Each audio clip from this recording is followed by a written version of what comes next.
Welcome to Coffee with the Sarlos. We are your hosts of the show, Karen and Kelly Sarlo. Whether you're struggling with grief or you just need answers, we connect you with spirit to find relief, clarity, and direction in life. We can help you move forward. Good morning, Kelly. Hello, hello. I need the name of a man for today. Okay, I'm going to choose Aziz. Okay, thank you. Aziz and I are going to have a session together for half an hour over Zoom. And at the very beginning of the session, I can see that he looks quite upset. I don't mean that he's crying. I just mean that he looks distressed. And he begins the session by saying, I'd like to know about your gifts.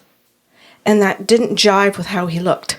Yeah, because there's like an urgency when people are not okay. Yeah. But I do understand that you need a level of comfort before you can feel safe to alleviate your distress or trust that this person in front of you, Karen, can alleviate it. Thank you. And he says to me, I want to know, I'm here because I want to ask some questions about your gifts. He says, can we talk about that? And I said to him at the very beginning, well, we did a podcast show on that. I said it's the first show in a series of, about 380 shows. And I started to give him like this little explanation, and I wanted to make it really short and brief so that he would have his whole half hour to actually ask for channeling. And he was not going to have that. And he told me that at the very beginning.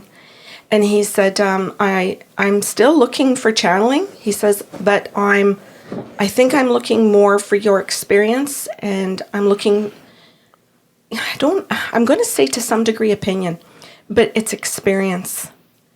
And they have to go together. So he says, Karen, he says, I have a month to live. Oh, wow. And he says, and I am in a ton of distress over what I'm referring to as other people's BS. And he says, so I am here to filter out what happens when you die. And he says, and I could think of nothing better than to talk to somebody who's been talking to dead people for 6 decades. Okay, this is a different show.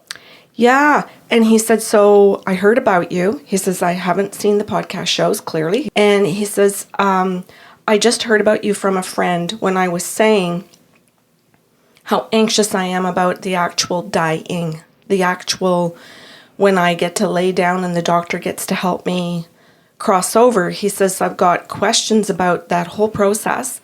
And he says, and I don't mean the one about the doctor. I don't mean the one about the drugs. I don't mean the one about the palliative care nurse. I've got that. I've got everything set up. He says, I think what I need is you. I need somebody who's been talking to dead people, who's been listening to their stories for decades about what they actually went through, and the fact that you've been talking to dead people for so long about what it's actually like on the other side. And he says, when I think about the way that I've been raised, what I've watched on TV, what I've seen in movies, it scares me. Mm-hmm. He says, and I was raised in religion. He says, I'm just not going to go into what religion. He says, I'm not here to bash any particular one. Well, he did say at the beginning that he's here to deal with or sift through other people's BS. Yeah. And he's literally saying who all these people are, including the medical people who are giving him their opinion, including family members who have their own. Based on, and he says, just based on God knows what, because they've got TV and they've got the same movies, and they've probably, some of them have been playing video games, and they've got their own idea of zombies and what it's like on the other side. And he says it all scares the shit out of me. I have never had a conversation where the other side and zombies were used in the same sentence. This is a first. Yeah, but literally when you think about it, right? Yeah. Like, it doesn't dawn on me to think of dead people as zombies, but when I think about what he says about video games, and perhaps if he's just listening to, and I won't even put an age to a person, just anybody that's totally into something like that, I think sometimes we want to make fun and go, oh, for God's sakes, it's just a game. And we think that we have it. We think we have compartmentalized that when we're playing a game, that we really just believe it's a game.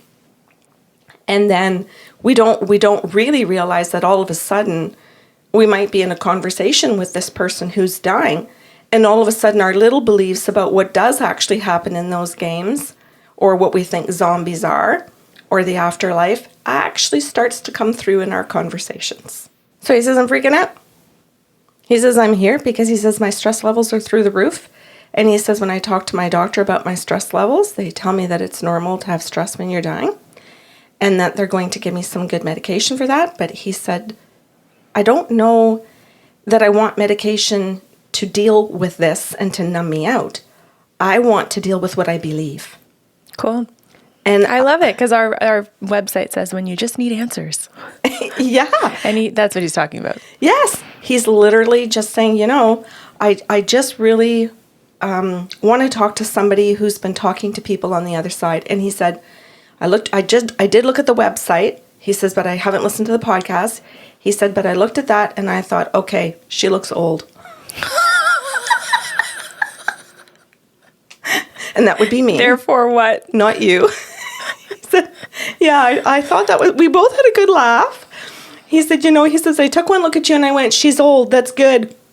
He said, I just kind of looked at that and thought, well, okay, maybe she will have some years of experience and I'm just going to tap into that. He says, so I'm here to ask you questions and it might not be your typical session. I really don't know. Well, and he doesn't seem too bothered by that anyway. Yeah. It's not like he's got an urgency the way some people do with, I'm spending money, therefore I need X number of answers before X number of minutes. So my first question is, how did you know you could talk to dead people? And I said, okay, that goes back to my childhood. Speaking of anxiety. I said, that goes back to my childhood. And I said, my parents, my grandparents, and eventually 2 of my brothers owned a funeral home. And I said, I grew up in an environment where we lived a couple of doors down, and we spent a lot of nights there, sleeping there on the couches. And he went, what? And so he wanted to know about that story. And he said, you were a kid sleeping on couches in a funeral home. You don't mean when there's any dead bodies in the funeral home, right? Yes, I do, sir. You want to talk about capital T trauma. And I'm sure there's a psychologist or psychiatrist listening to this being like, no, not quite. But I mean, there's some trauma in there. Let's be honest. Yeah. And I said, yes. I said, we did sleep in the funeral home when there were people who had died there. And he said, well, I don't even understand where you could sleep. There's no beds. And I said, well, we slept on the couches in the visitation rooms. And he goes, oh. Okay, he says, I'm beginning to feel like you were the right person to call and to ask about this. And that I might be right about the fact that because of your age, you kind of do have maybe a little bit of a different perspective than some other people on this that are also mediums. He says, so continue. He says, so what happened? And I said, when I was little, I said, I used to stand on the kneeler because I was small enough to stand on a kneeler. And the kneeler was right in front of the casket. And I would watch my dad and the other funeral directors put makeup on and the rosary and set the person up in the casket for display or close the casket or whatever. And prepare. Yeah, just prepare them for service, for the family and for visitors to come to see them. And he said, okay. He says, so what happened when you were doing that? And I said, well, I often saw them breathing. It looked like they were breathing and they would talk. And he went, what? And I said, well, they would talk. And I would look at them, like I would literally stare at their chest. I so remember this. And I said, so much so that I ended up having nightmares about the very same situation. But in my dreams, it went further. The person in the casket would always sit up and talk to me. And they would just carry on like a regular conversation, just like you and I are sitting right now talking. And I said, but that didn't happen in real life in the funeral home. It's like it only took me to a certain level, and then my dreams took me to the next level.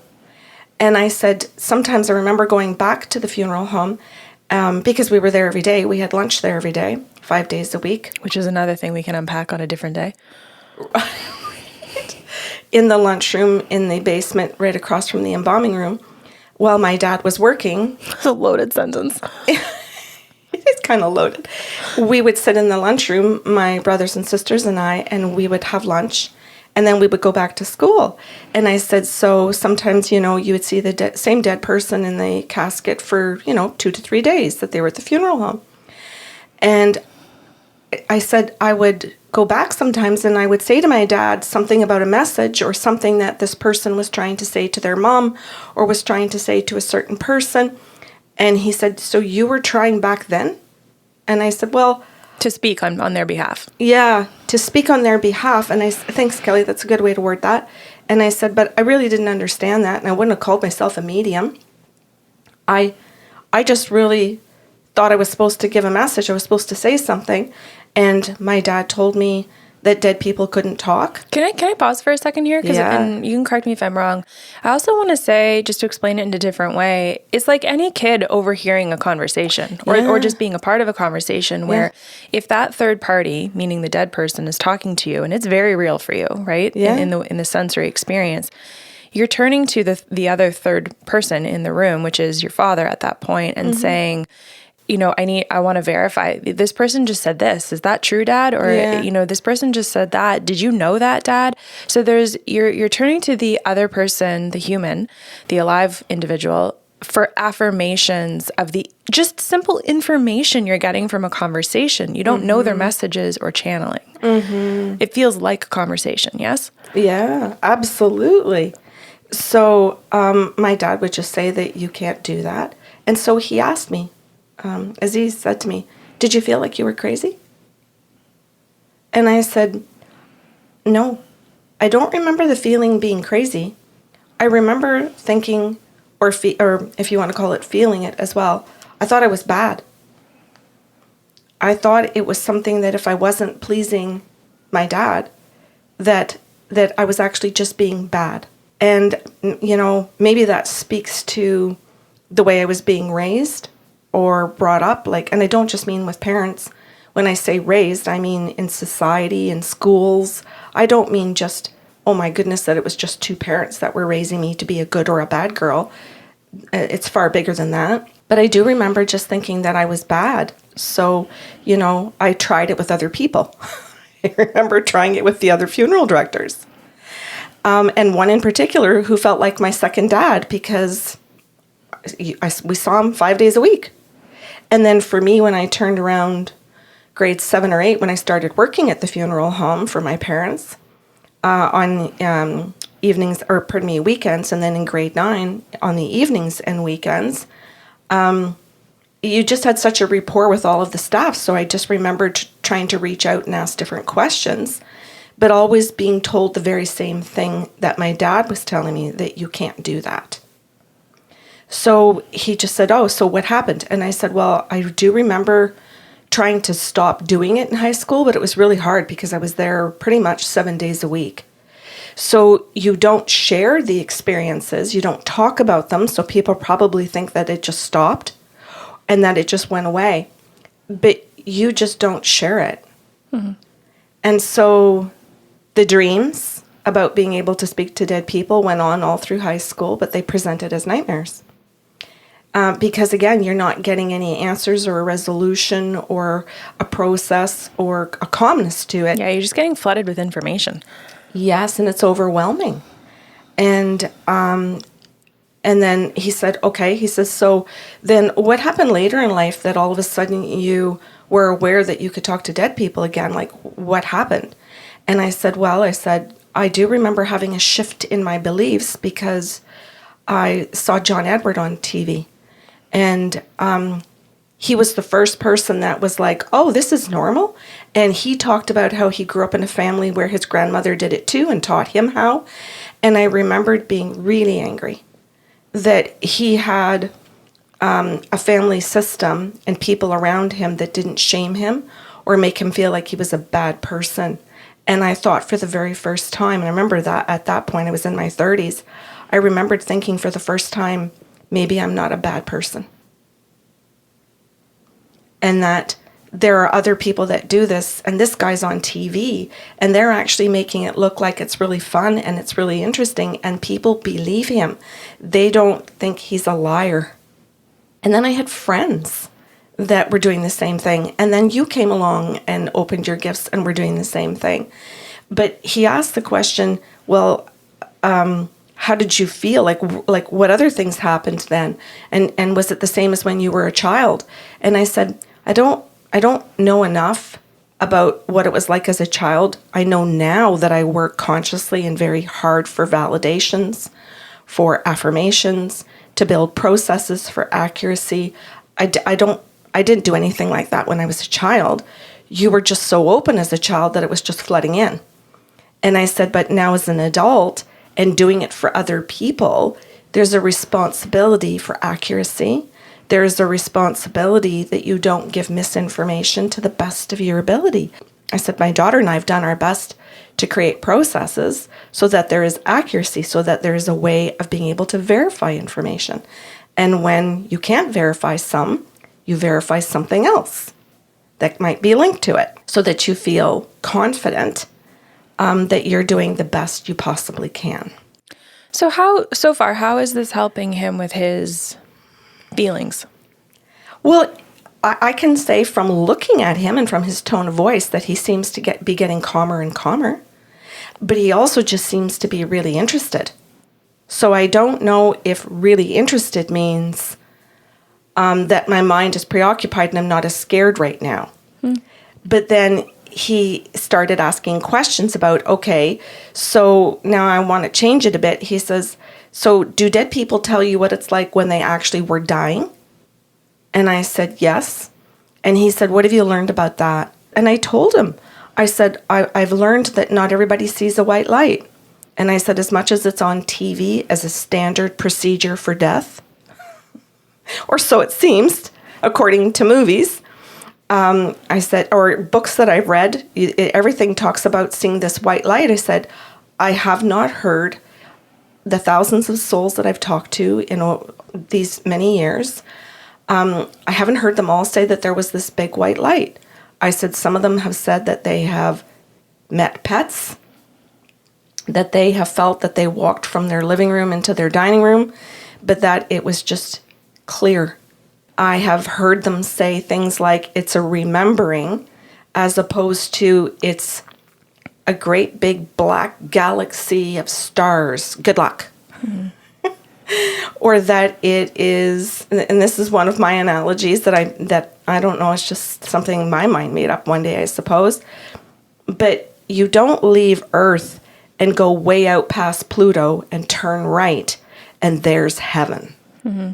And there's a gate, and there's a man, and you have to stand at the gate in line, or maybe nobody else is in line, or maybe there are different lines, and that there are these lines going into different places, and that this man tells you, your name, Karen Sarlo? Oh, yes, we have a reservation for you over behind door A. You know, like a game show, like you're going behind one door, depending on how you lived your life. I said, I haven't seen anything like that. And I said, I haven't heard anybody talk about that. I said, what I've seen, no matter who has died, no matter what they have done on earth, I said, I have seen all souls go to a place where they heal first. Yeah, and I think when we're talking about this dying process, there isn't this great travel. There isn't this great distance that a lot of people have in their mind from Earth to somewhere else. Yeah. Like you said, it can be just a feeling of being here and then there. Mm-hmm. And that might be the difference of an inch or a quarter inch, right? So I think with that idea of travel, or that misinformation of the idea of travel, also is accompanied by this assumption of isolation, because it's a journey you're taking that no one else is taking. And so really there's no distance or isolation occurring. And I've also heard people who've crossed over say that while they were still in their body, they could see people in the room. They could see their family and friends. That's one of the things you and I do very regularly, is confirm who's present in the room, sometimes things that are being said. And that while they're doing their transition in consciousness, they have the ability to be in multiple places of consciousness. And that consciousness is no longer just in one location. Well, and again, fostering or I'll say colluding in a good way, the idea that there's no separateness. Yeah, and I said to him too, it's such like it's on such a deep cellular level that your cells just change vibration. And I said, but I happen to love quantum physics.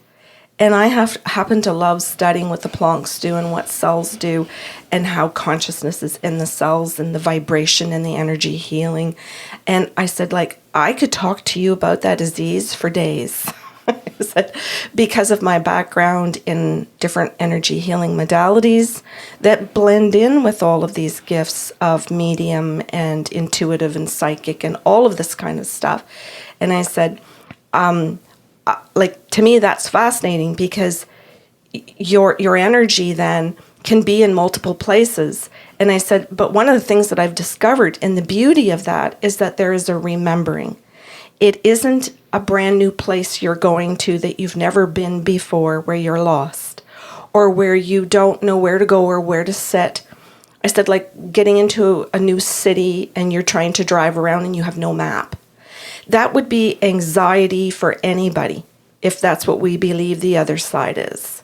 A new place we've never been before, and we're not certain if there's going to be anybody there to help us or show us where do we go to the washroom, because we're still human. We're still trying to figure out, okay, yeah, I won't have a body, but what will I have? And I said, I've heard some people who've crossed over who've said that they felt that they went from one body into another form, into another body form. And I've heard others just say that it was just a state of thought and a state of just of feeling peace or feeling safety or security. But one of the most beautiful things that I've heard from souls is that it's more of a remembering than it is of something brand new, where there's just a ton of fear around brand new. But when there's a remembering of some place that you have loved so deeply and that you've come from in love, that it's the most beautiful place to go back to. Yeah, and sink in. Yes, as opposed to I have to try and navigate it and figure it out before I can sink in. And Kelly, that conversation was really a game changer, because he just looked at me and went, wait a minute. He said, you're telling me it's a remembering? He went, like this. And he went, that just blew my fears, my perceptions. He says, that has really done something for me. He said, I don't even know how to describe it. And I said, well, I do. I said, because in terms of the energy healing and the quantum physics, you've taken an untruth and you've demolished it. And I said, so if you had been listening to or watching anything before and didn't realize that you really had taken it in on a subconscious level, now you know you did, because you have the release from its prison, from its suffering. And I said, so you have released those molecules, you have released the energy. He goes, I think I know what you're doing. He says, I feel really incredible in my mind. He says, I feel incredible in my body right now. And he says, would it be accurate to say that I feel like I'm spinning, but I'm spinning freely?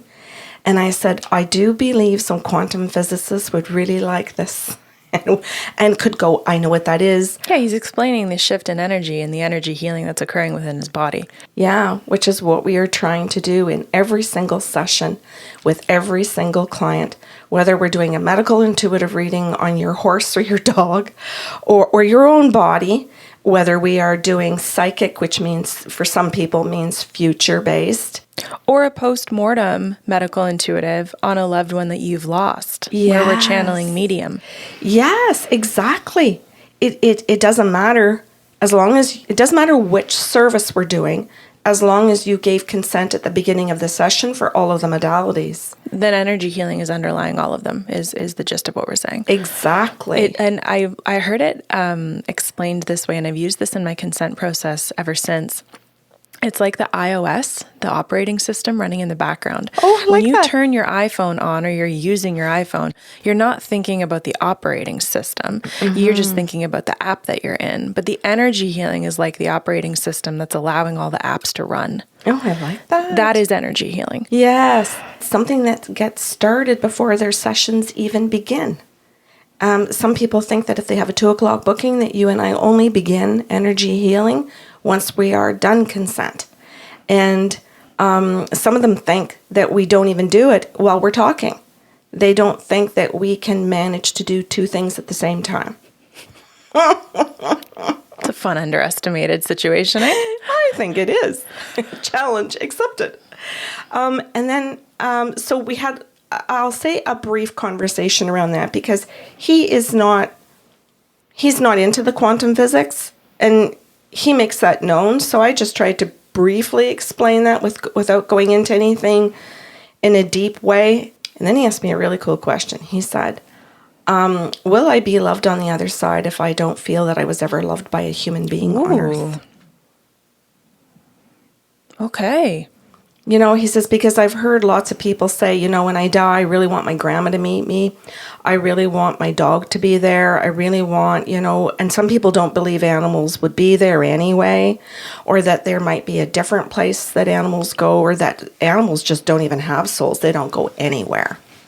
And I said, to my knowledge, every animal has a soul, and every soul is on the other side. So animals are there, in fact. And I said, but like us, they can take different forms, and that they don't have to take an animal form again, just like we don't take another human form. We don't have to. But the bigger question being, if I've never felt loved by anyone or anything in my life, will I feel loved on the other side? That's a great question. Yeah. And Kelly, like, in all honesty, I wanted to just jump in as Karen Sarlo and go, of course, because that's just me. But I sat there and I went, well, let me ask them. And he went, oh, I like that. Thank you. And I paused, and he goes, and I'm curious, who are you asking? And he goes, but first of all, I'd like my answer. And then could you tell me who you are asking? And I said, for sure. So I asked the spirit guides, and I said, what's the answer to the question? And they said, absolutely. He will have all of his spirit guides that love him. And actually, he'll be more excited to see us than he will all of his human beings. Naturally. Like this. And I said, okay, that's a beautiful answer. I love that. And they said, and he will have his own soul to love him, which will be the most exquisite experience of all. Yeah, especially like if we're getting into bigger quantum physics conversations, the parallel lives. So if your soul is existing in so many different forms, and other dimensions that we're living in at the same time do have a consciousness that we've got this human life we're living, but this human life is unaware of the other ones we're living, then that rejoining of all those different aspects of yourself is a union or a reunion of love. Yeah, and that was his next answer, was that he will be able to be reunited with all of the people from his different lifetimes.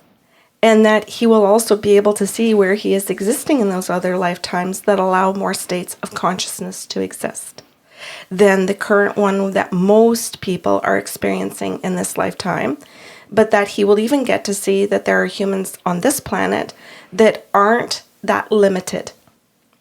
So he was like, what? Mm-hmm. And he goes, okay. He says, so when I cross over, I'm going to meet other aspects of myself in other dimensions. And I went, yes. I love the timing of this conversation, because just last night I went to bed totally burnt out, and I was laying down wide awake because of the burnout. Mm-hmm. And I literally said to myself out loud in my head, okay, girl, meaning me in another realm, I need a power boost. I need some version of me in another realm to give this version of me a power boost, because I got nothing left. I love it.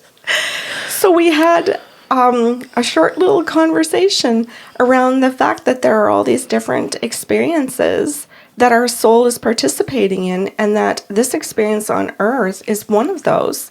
But that when you cross over, there is the beauty of being, as you said, Kelly, of being reunited. And that's why you're not lost. That is why there's no reason for anybody to fear what you're going to when you cross over, no matter what you've done on earth. And I know that there will always be people that will be super angry when they hear something like that and say, but what about the murderers? What about the people that are terrible human beings?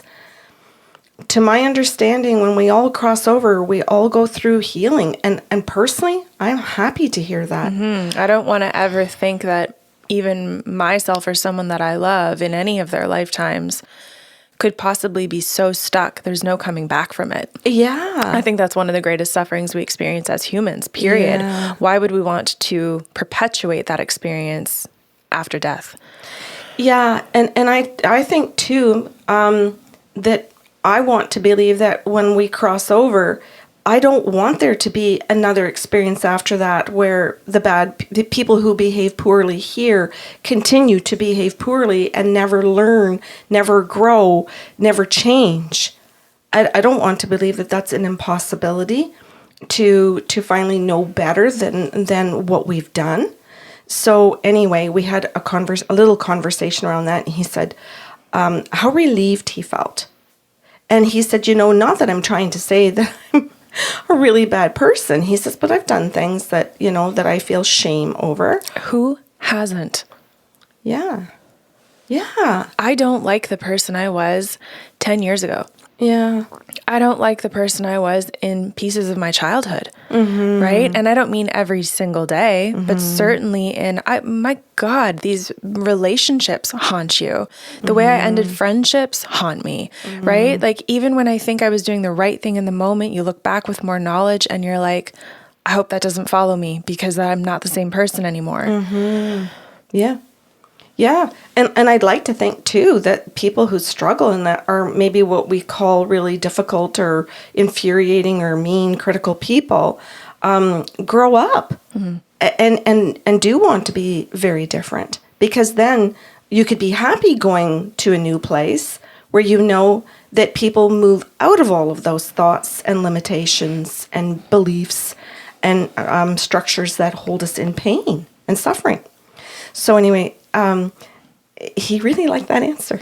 It was really enjoyable to see his transition, to see the way that he asked different types of questions, and also to see and hear in him his willingness just to listen, his willingness to say, I don't know, and I've called to find out what somebody else might be able to add to this that I might not have thought of. And I will decide what I'm going to believe about it.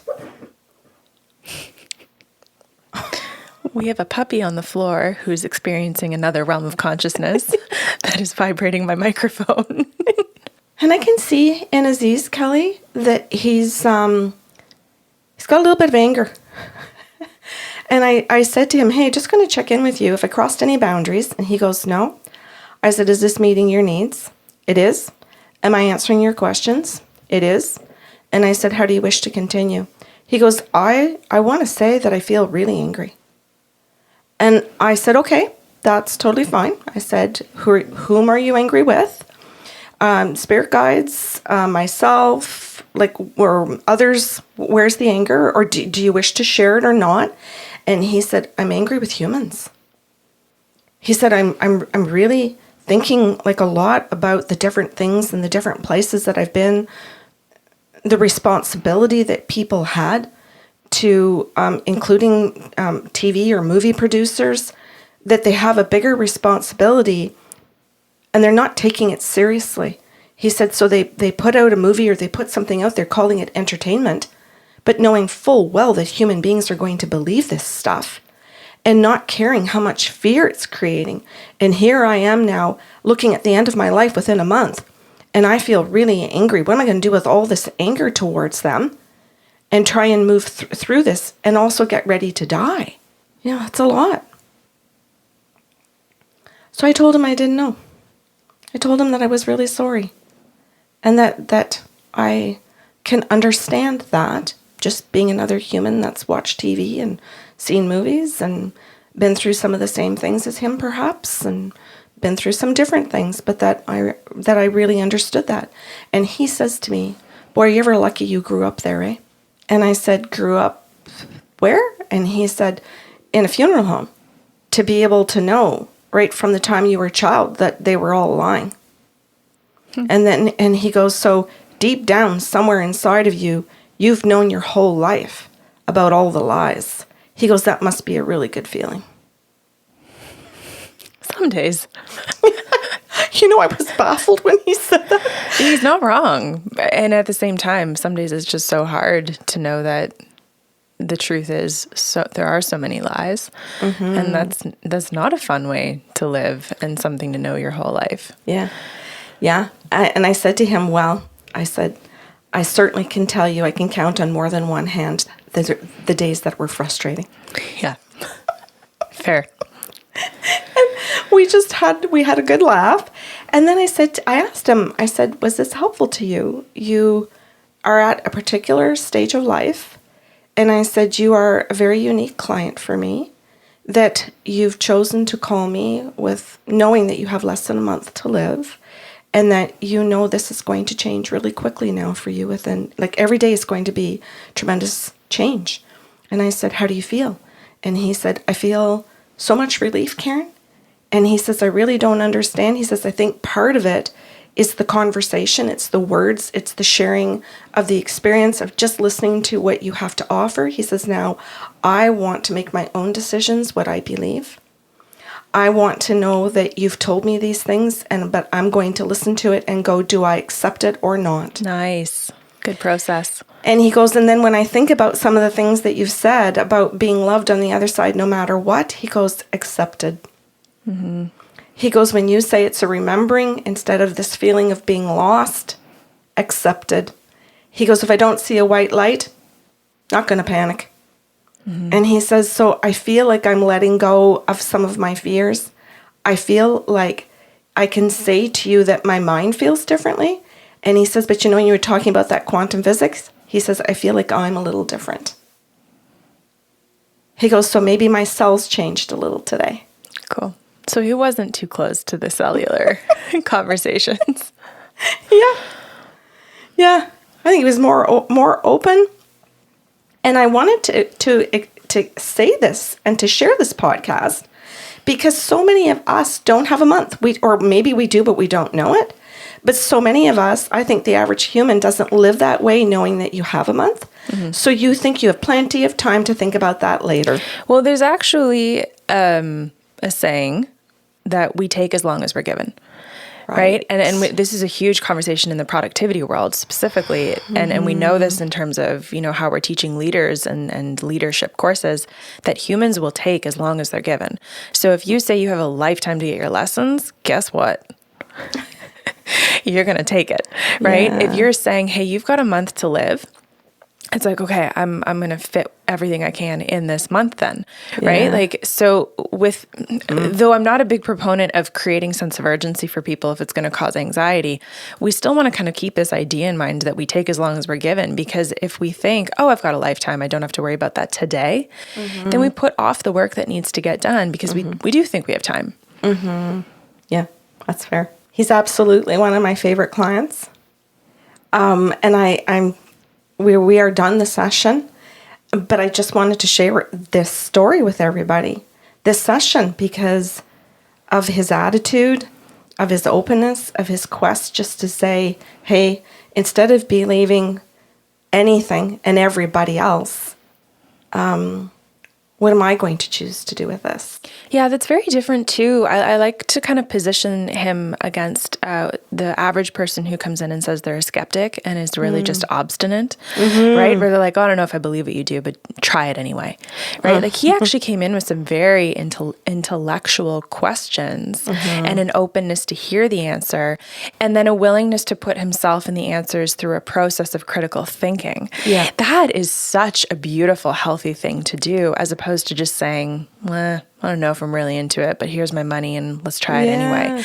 Right? Like everything that he's done with you so far has been a really great step in the right direction. Yeah, I think so. And I'm hoping that as he goes through the month, each day, he will be able to sit in each day and really be present without fear.